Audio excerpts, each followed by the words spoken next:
इन लोगों ने ना साले ना अंग्रेजों से लड़े, ना मुगलों से लड़े, ना पाकिस्तानियों से लड़े, जब भी लड़े हिंदुस्तानियों से लड़े। मोदी जी गर्दा उड़ा दिए साहब। उत्तर प्रदेश के जौहर यूनिवर्सिटी खतरे में है। वेलकम भाई लोग, इस वीडियो में बात करेंगे आज की सबसे बड़ी वायरल और ट्रेंडिंग अपडेट्स की। प्रोटेस्ट खत्म हो गया लेकिन बवाल अभी खत्म नहीं हुआ। जंतर मंतर से लौट रहे स्टूडेंट्स के साथ मारपीट का वीडियो सामने आया तो राहुल गांधी ने सीधे अमित शाह से सवाल पूछ लिया, स्टूडेंट्स को मारने का ऑर्डर किसने दिया। उधर पीएम मोदी फिर सेल्फी मोड में नया अपडेट लेकर आए हैं। तो धर्मेंद्र प्रधान के इस्तीफे के बाद सोशल मीडिया पर ऐसा घमासान मचा है कि अमन चोपड़ा से लेकर बीजेपी एनडीए नेताओं के घर की जेनजी तक चर्चा में आ गई है। असम में कहानी और भी दिलचस्प है, जहां मंत्री की बेटी प्रोटेस्ट में शामिल हुई तो दूसरी तरफ 3 लोगों की गिरफ्तारी हो गई और नए एजुकेशन मिनिस्टर प्रहलाद जोशी का राहुल गांधी के साथ एक पुराना वीडियो वायरल हो गया। जंतर मंतर के निशान मिटाने के दावे से लेकर जौहर यूनिवर्सिटी और सुप्रीम कोर्ट के गंगा में चिकन वाले मामले तक। वीडियो को अंत तक जरूर देखिएगा। तो सबसे पहले बात करते हैं जंतर मंतर प्रोटेस्ट से लौट रहे स्टूडेंट्स के साथ हुई मारपीट की। सोशल मीडिया पर एक वीडियो वायरल हो रहा है। वीडियो में गाजियाबाद के हिंदूवादी नेता सत्यम पंडित कुछ स्टूडेंट्स को रोककर धमकाते, गाली गलौज करते और मारते हुए दिखाई दे रहे हैं। हैरानी की बात यह है कि ये वीडियो सत्यम पंडित ने खुद अपने फेसबुक पर अपलोड किया और लिखा, जंतर मंतर पर जाकर कॉकरोचों का इलाज किया, जो कहते हैं करके दिखाते हैं। वीडियो वायरल होने के बाद सोशल मीडिया पर दिल्ली पुलिस से सत्यम पंडित के खिलाफ FIR दर्ज करने की मांग की जा रही है। जनता पार्टी को सपोर्ट किसे कर रहे हो?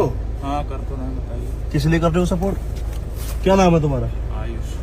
किस लिए कर रहे हो सपोर्ट? क्या नाम है? पूरा नाम क्या है? आयुष रंजन। आयुष रंजन। हिंदू हो वो या मुल्ला हो? हिंदू। तो फिर इस पार्टी को क्यों सपोर्ट कर रहे हो? यहाँ देश विरोधी नारे लग रहे हैं, फिर भी शर्म नहीं आ रही? आज के बंदे दिख गए ना, कोई सा भी समझ रहा। इधर आ गया, इधर आ के बाद दिख गया ना मेरे को यहाँ ना बहन के। हाथ हटा, हाथ हटा, हाथ हटा, उसमें थोड़ी है। हाथ हटा दीदी क्या है? हाथ हटा। अभी कैसे करता प्रोटेस्ट में हूँ? तो सोशल मीडिया पर लोगों ने उत्तर प्रदेश के डिप्टी सीएम ब्रजेश पाठक और दिल्ली की सीएम रेखा गुप्ता के साथ सत्यम पंडित की तस्वीर शेयर करने लगे और कहा, जैसा कि उम्मीद थी इस आदमी के भी बीजेपी से लिंक हैं।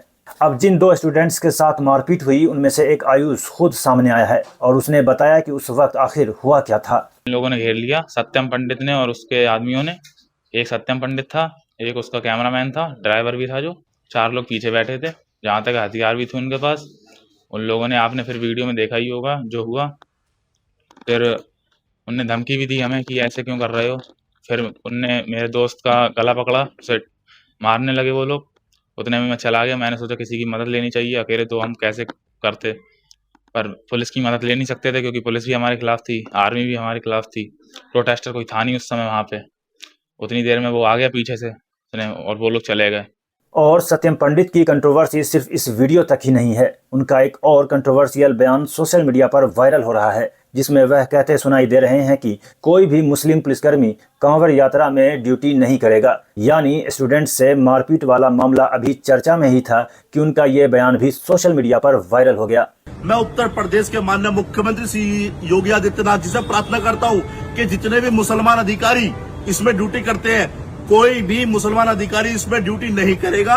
मैं बता देना चाहता हूँ क्योंकि बड़ी पवित्र पावन हमारी आस्था का ये प्रतीक है। जब हज यात्रा में कोई भी हिंदू IPS को ये मुसलमान स्वीकार नहीं करते तो हम किसी भी मुसलमान को इसमें स्वीकार नहीं करेंगे। और तो वहीं राहुल गांधी ने अब जंतर मंतर पर स्टूडेंट्स के साथ हुई एक्शन को लेकर सीधे होम मिनिस्टर अमित शाह से जवाब मांगा है। राहुल गांधी ने सवाल किया है कि स्टूडेंट्स को मारने का ऑर्डर किसने दिया। राहुल ने दूसरे ट्वीट में कहा कि दिल्ली में पीसफुल प्रोटेस्ट कर रहे स्टूडेंट्स पर लाठी, आंसू गैस और पैलेट गन का इस्तेमाल किया गया। 19 साल के साहिल लोचब का पैलेट लगने से उसकी एक आंख की रोशनी जाने का खतरा है। इसके बाद राहुल ने अमित शाह से 2 सवाल पूछे हैं। क्या स्टूडेंट्स के खिलाफ पैलेट गन इस्तेमाल करने की मंजूरी आपने दी थी? अगर नहीं तो किसने दी? और सादे कपड़ों में स्टूडेंट्स को लाठियों से पीट रहे लोग पुलिसकर्मी थे या वॉलंटियर्स? उन्हें वहां किसने तैनात किया था? आखिर में राहुल गांधी ने लिखा, देश जवाब मांग रहा है। और इन तमाम सवालों के बीच सरकार की तरफ से भी एक नया अपडेट आया है। पीएम मोदी एक बार फिर सेल्फी मोड में आए और बताया कि एग्जाम सिस्टम में रिफॉर्म के लिए नंदन नीलेकनी की लीडरशिप में एक हाई पावर टास्क फोर्स बनाई गई है। विश्व प्रसिद्ध टेक्नोलॉजी एक्सपर्ट श्रीमान नंदन नीलेकनी जी के नेतृत्व में एक हाई पावर टास्क फोर्स बनाने का निर्णय किया है जो एग्जामिनेशन रिफॉर्म की तरफ फोकस करेगा और जल्द से जल्द आने वाली परीक्षाओं की विश्वसनीयता को सुनिश्चित करने का काम इसके रिपोर्ट के आधार पर कर दिया जाएगा। तो वहीं धर्मेंद्र प्रधान के इस्तीफे पर दुख जता रहे बीजेपी सपोर्टर्स को लेकर नकुल ने बेहद तीखा तंज कसा है। नकुल ने कहा, ये लोग न अंग्रेजों से लड़े, न मुगलों से और न पाकिस्तानियों से, जब भी लड़े हिंदुस्तानियों से ही लड़े। बाकी नकुल ने किस अंदाज में खिंचाई की है आप खुद सुनिए। भाई उनके बारे में क्या कहना चाहोगे जो आज रो रहे हैं? भाई क्या कहें यार, इन लोगों ने ना साले ना अंग्रेजों से लड़े, ना मुगलों से लड़े, ना पाकिस्तानियों से लड़े, जब भी लड़े हिंदुस्तानियों से लड़े।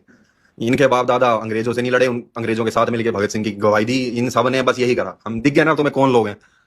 इतना फैशिस्ट रजीम है ये, इसके खिलाफ भी मतलब अगर तुम नहीं बोल पा रहे हो तो कम से कम चुप ही बैठ जाओ, शांति बैठ जाओ। खासकर जब मैं इन्फ्लुएंसर्स की बात कर रहा था, इतने सारे जो क्रिएटर्स हैं सब वही जेनरिक से रिप्लाई दे रहे हैं, चुप बैठ जाओ। चुप बैठना इज द बेस्ट ऑप्शन, ठीक है।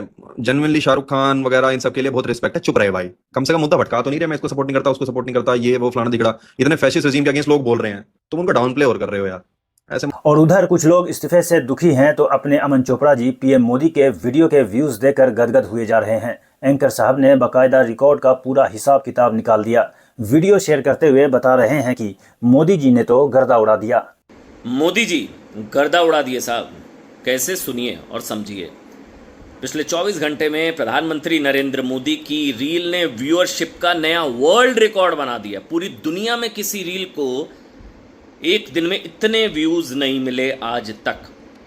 303 मिलियन, 300 मिलियन हुआ 30 करोड़ जो अब तक का रिकॉर्ड था।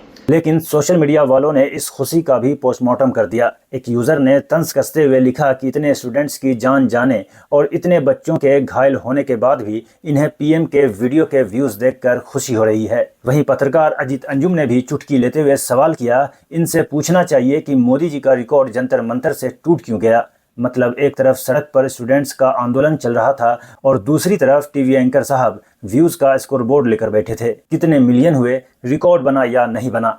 अब दोस्तों, प्रोटेस्ट भले ही खत्म हो गया हो, लेकिन जाते जाते जेनजी एक और दिलचस्प कहानी छोड़ गई, क्योंकि इस आंदोलन की गूंज सिर्फ सड़कों पर नहीं बल्कि बीजेपी और एनडीए नेताओं के घरों के अंदर भी सुनाई दी। बीजेपी सांसद अपराजिता सारंगी की बेटी अर्चिता राहर ने धर्मेंद्र प्रधान के इस्तीफे पर इंस्टाग्राम स्टोरी लगाकर खुशी जाहिर की। बताया गया कि उनसे पोस्ट हटाने के लिए कहा गया, लेकिन बेटी ने साफ कर दिया, मैं इसे डिलीट नहीं करूंगी। मतलब बाहर जेनजी सरकार से भिड़ी हुई थी और इधर जेनजी ने घर के अंदर भी पार्टी लाइन मानने से इनकार कर दिया। वहीं असम में एनडीए सरकार के मंत्री केशव महंत की बेटी नीट की गड़बड़ियों के खिलाफ स्टूडेंट्स के प्रोटेस्ट में शामिल हुई। मामला चर्चा में आया तो मुख्यमंत्री हेमंता बिस्वा शर्मा को भी कहना पड़ा कि मंत्री को इस बात के लिए ट्रोल नहीं किया जाना चाहिए। हो सकता है उनकी बेटी अपने फादर की पॉलिटिकल आइडियोलॉजी को फॉलो ही नहीं करती हो। हेमंता बिस्वा शर्मा के इस बयान पर फैक्ट चेकर मोहम्मद जुबैर ने भी तंज कसा। जुबैर ने लिखा कि अच्छी बात है कि मुख्यमंत्री अपने कैबिनेट मंत्री की बेटी के छात्र आंदोलन में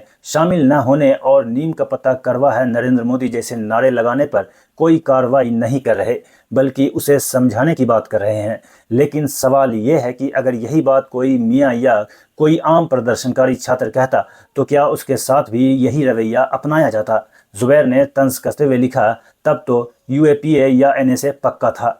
और जुबैर का ये सवाल इसलिए भी दिलचस्प है क्योंकि दूसरी तरफ द वायर की ये रिपोर्ट पढ़िए। उसी स्टूडेंट आंदोलन के सपोर्ट में प्रोटेस्ट की तैयारी कर रहे 3 मुस्लिम शख्स को पुलिस ने गिरफ्तार कर लिया। अब सवाल तो बनता है, विचार रखने की आज़ादी मंत्री की बेटी के लिए अलग और इन युवाओं के लिए अलग है क्या। और अब वापस जंतर मंतर चलते हैं, जहां प्रोटेस्ट तो खत्म हो चुका है लेकिन उसके निशानों को लेकर एक नया वीडियो सामने आया है। वहां पहुंची एक लड़की ने वीडियो शेयर करके दावा किया कि लाठीचार्ज के जो निशान दिखाई दे रहे थे अब उन्हें पेंट करके मिटा दिया गया है। लड़की कह रही है सारे निशान छुपा दिए गए। जीत की अगली सुबह जब धर्मेंद्र प्रधान इस्तीफा देते हैं तो जंतर मंत्र पर अभी हम मौजूद हैं। देख सकते हैं उस लाठीचार्ज के बाद लोगों में जो, विद्यार्थियों में जो गुस्सा उमड़ा था, उन्होंने अपने गुस्से को इन दीवारों पर चपेटा था। आज वो निशान सिर्फ निशान ही रह गए हैं, कुछ भी, सब कुछ जो लिखा था वो मिटा दिया गया। हालांकि वहीं धर्मेंद्र प्रधान के इस्तीफे के बाद प्रहलाद जोशी ने नए एजुकेशन मिनिस्टर के तौर पर जिम्मेदारी संभाल ली। लेकिन मज़ेदार बात यह है कि उनके मंत्री बनते ही पार्लियामेंट कॉम्प्लेक्स का राहुल गांधी के साथ उनका एक पुराना वीडियो सोशल मीडिया पर वायरल हो गया। अब नए एजुकेशन मिनिस्टर बने प्रहलाद जोशी और राहुल गांधी के बीच इस वीडियो में आखिर ऐसा क्या हुआ, ये भी देख लीजिए।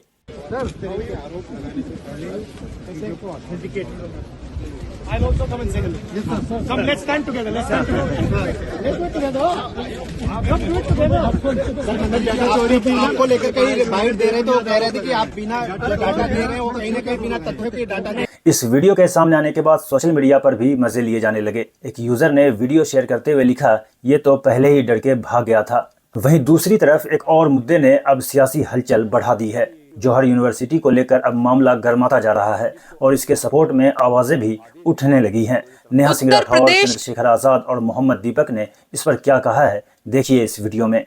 यूपी में भी एक यूनिवर्सिटी तोड़ने का इंतजाम किया जाएगा। यूपी में जो प्रोटेस्ट होगा वो उसमें उस यूनिवर्सिटी के इश्यू को भी मौलाना जौहर अली यूनिवर्सिटी को भी हम लोग रखेंगे।